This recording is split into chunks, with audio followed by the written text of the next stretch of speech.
तो question number 13, ये last question है हमारी एक्सरसाइज का। इसमें दिया है prove that opposite sides of quadrilateral circumscribing a circle subtend supplementary angles at the centre of the circle. Means अगर ये कोई एक क्वाड्रिलेटरल है और इसके अंदर एक सर्कल है जिसके 4 पॉइंट्स टच कर रहे हैं किसको, इस क्वाड्रिलेटरल को। मान लीजिए इस पॉइंट का नाम दे दिया P, इसका नाम क्या दे देते हैं Q, इसका नाम दे देते हैं R और इसका नाम क्या दे देते हैं S। तो यहाँ पर ये जो एंगल बनेगा COD और एक एंगल यहाँ पर बनेगा AOB। तो AOB और COD इन दोनों का सम कितना आना चाहिए, 180 डिग्री।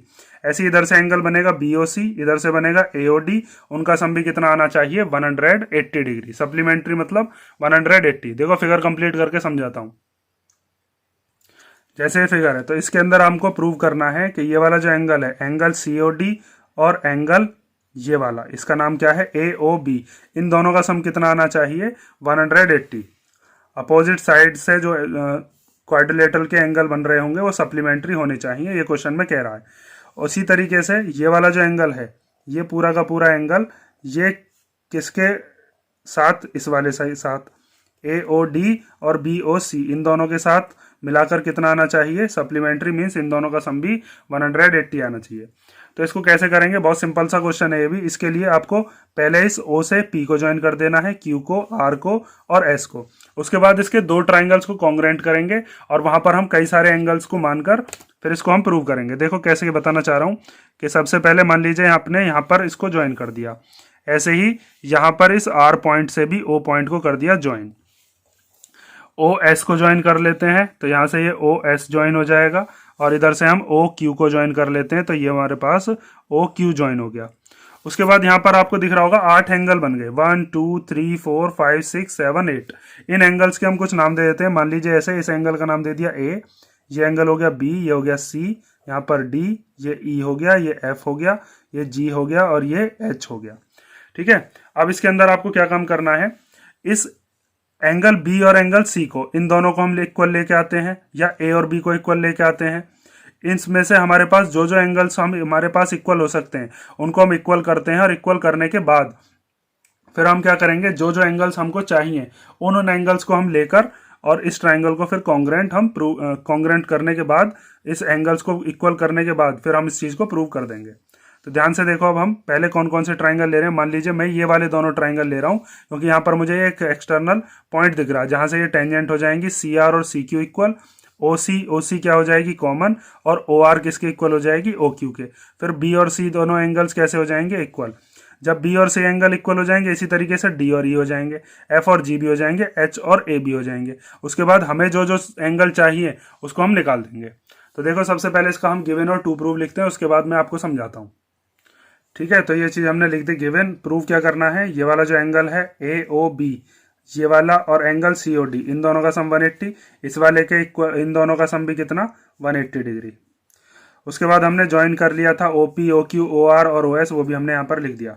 अब आपको क्या करना है, ये जो मैंने दो ट्राइंगल शो किए हैं इन दोनों ट्राइंगल को हम कॉन्ग्रुएंट करते हैं और B और C को इक्वल लेके आते हैं। जरूरी नहीं है ये दोनों ट्राइंगल लो, ये दोनों भी ले सकते हो, ये दोनों भी, ये दोनों भी। जिन दोनों ट्राइंगल्स को आप कॉन्ग्रुएंट कर सकते हो उन दोनों ट्राइंगल्स को ले लोगे। तो यहाँ पर प्रूफ हम करते हैं, कौन कौन सा ट्राइंगल लिया हमने, इन ट्राइंगल। एक है ये वाला ट्राइंगल जिसका नाम है OCQ, एक है ये वाला जिसका नाम है OCR।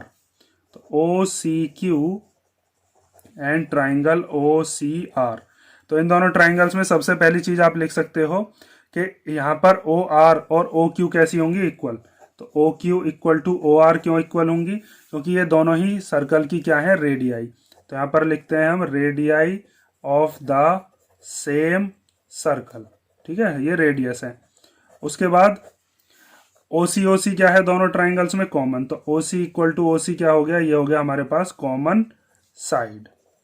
उसके बाद यहां से यहां तक ये CR और CQ ये दोनों भी कैसी होंगी, इक्वल, क्योंकि एक्सटर्नल पॉइंट से जो टेंजेंट जाती हैं सर्कल के ऊपर वो इक्वल होती हैं। थ्योरम 10.2 में ये चीज हम कर चुके हैं। तो यहाँ पर हम लिखते हैं CR इक्वल टू किसके इक्वल हो जाएगी, CQ के। इधर CQ और इधर CR।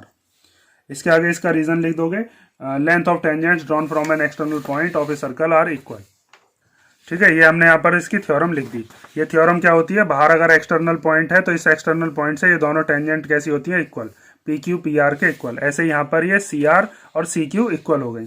अब ये दोनों ट्राइंगल कैसे हो गए कॉन्ग्रेंट, तो वहां से हम सीपीसीडी से लिख सकते हैं बी किसके इक्वल हो जाएगा सी के। Therefore triangle O C Q is congruent to triangle O C R. कौन सी प्रॉपर्टी से, साइड साइड साइड। तो इसका मतलब हम ये कह सकते हैं देयरफॉर एंगल बी किसके इक्वल हो गया, एंगल सी के, by using C P C T corresponding parts of congruent triangles. अगर दो ट्राइंगल कॉन्ग्रेंट होते हैं तो कॉन्ग्रेंट होने के बाद जो उनके कॉरस्पॉन्डिंग पार्ट्स होते हैं वो भी इक्वल होते हैं। तो जैसे हमने बी को सी के इक्वल किया है, क्या हम डी को ई के इक्वल नहीं कर सकते अगर हम ये वाले दोनों ट्राइंगल लेते। अगर आप इस वाले ट्राइंगल को और इस वाले ट्राइंगल को लोगे तब भी हम डी और ई को प्रूव कर सकते हैं। ऐसे ही इसमें हम एफ और जी को इक्वल कर सकते हैं, एच और ए को इक्वल कर सकते हैं। तो ये चीज आप बार बार नहीं करोगे, सिमिलरली करके लिख दोगे कि डी ई के इक्वल है एफ जी के और एच किसके इक्वल है ए के। उसके बाद इन सबका सम 360 ले लेंगे और हमें जो जो एंगल चाहिए उनको हम ले लेंगे। तो देखो अब इसके आगे क्या करना है, सिमिलरली। सिमिलरली मतलब इसी तरीके से हम बाकी का भी प्रूव कर सकते हैं। डी किसके इक्वल हो जाएगा, एंगल डी इक्वल टू हो जाएगा एंगल ई। ऐसे ही एफ किसके इक्वल हो जाएगा, एफ इक्वल टू हो जाएगा जी के। और एच किसके इक्वल हो जाएगा, एच इक्वल हो जाएगा ए के, ए। और ये भी कैसे होंगे, बाय सीपीसीटी ऐसे ही। ठीक है, ये चीज हमने यहां पर लिख दी। अब इसके बाद यहां पर देखो, अगर इन सारे एंगल्स का हम करें sum, means A B C D E F G और एच, तो इन सब का सम कितना आने वाला है 360, क्योंकि ये पूरा का पूरा कंप्लीट एंगल बन जाएगा। और कंप्लीट एंगल कितने डिग्री का होता है, 360 डिग्री का। अब आपको इसमें से ये चीज ध्यान देनी है कि आपको एओबी और सीओडी लाना है। ठीक है, कौन कौन से लाने हैं, एओबी और सीओडी। देखो यहाँ ध्यान से देखो, एओबी और सीओडी लाने के लिए आपको कौन कौन से चाहिए। एक तो एओबी में आ रहे हैं, एओबी में आ रहे हैं ई और एफ। ठीक है, ये वाले ए ओ बी में ई और एफ आ गए। और सीओडी में कौन कौन से आ गए, यहां पर आ गए ए और B, E F A B. ये चार हमें बचाने और बाकी सबको हमने क्या कर देना है, रिप्लेस। तो ए और बी को तो हमने ऐसे ही रहने दिया क्योंकि इन दोनों से मिलकर ही हमारा सीओडी बनेगा। तो ए प्लस बी हमने ऐसे ही रहने दिया। अब ये जो सी और डी है इनको हमने रिप्लेस करके क्या लिखना है, सी किसके इक्वल है, बी के इक्वल। तो सी की जगह पर क्या आ गया, बी। डी किसके इक्वल है, डी है ई के इक्वल, तो डी की जगह पर क्या आ गया, ई। ई और एफ हमें बचाना ही है, तो ई को ऐसे ही लिख लिया, एफ को भी ऐसे ही लिख लिया। उसके बाद जी, जी किसके इक्वल है, एफ के इक्वल, तो जी की जगह पर क्या आ जाएगा, एफ। फिर एच किसके इक्वल है, एच है ए के इक्वल, तो एच की जगह पर क्या आ गया, ए इक्वल टू 360 डिग्री। तो यहाँ पर कितने ए हो गए, ए के ये रहा, ए के ये रहा, तो 2a हो गया। 2b हो गए तो 2b हो गया। 2e हो गए तो 2e हो गया। 2f है तो 2f हो गया और इक्वल टू में 360। इन चारों में से क्या कॉमन आ रहा है, 2, तो यहाँ से बचा a plus B plus E plus F equal to 360 degree. अब यहाँ पर आप एक चीज देखो, a और b को मिलाकर कौन सा एंगल बन रहा है, तो a और b को मिलाकर ये पूरा का पूरा एंगल बन रहा है, इसका नाम क्या है, COD। और E और F को मिलाकर कौन सा एंगल बन रहा है, ये बन रहा है AOB। तो इस 2 को तो इधर भेज दो और यहाँ पर पहले हम लिख लेते हैं, चलो A प्लस बी और E और F equal to 360 degree upon 2। तो 2 से जब हम 360 को काटेंगे तो कितना आएगा, 180। अब इसमें A और B इन दोनों की जगह पर हम क्या लिख देते हैं, COD। ठीक है, यहाँ पर हम लिख देते हैं COD।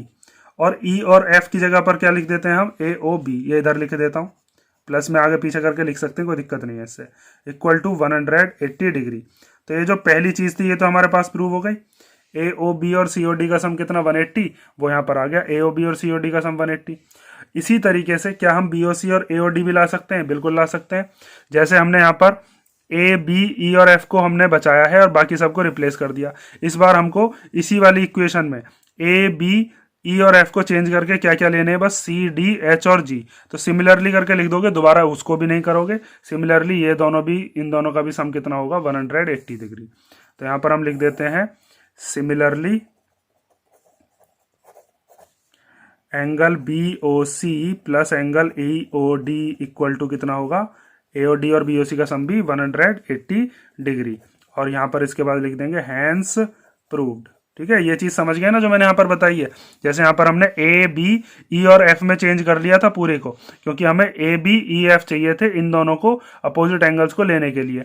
इसी वाली इक्वेशन में आप चाहो तो A, B, E, F को चेंज करके C, D और H, G को हम बचा लेंगे और बाकी A, B और E, F को हम चेंज कर देंगे तो हमारे पास ये वाली चीज़ प्रूव हो जाएगी। लेकिन दोबारा क्यों करना है, क्योंकि प्रोसेस तो सेम ही है, तो आप इसको ऐसे ही करके आओगे सिमिलरली। यहाँ पर भी है सिमिलरली, ऐसा नहीं है कि बार बार जैसे बी और सी को इक्वल किया फिर डी को करने लग जाओगे, तो फिर तो बहुत लेंथी क्वेश्चन हो जाएगा ये।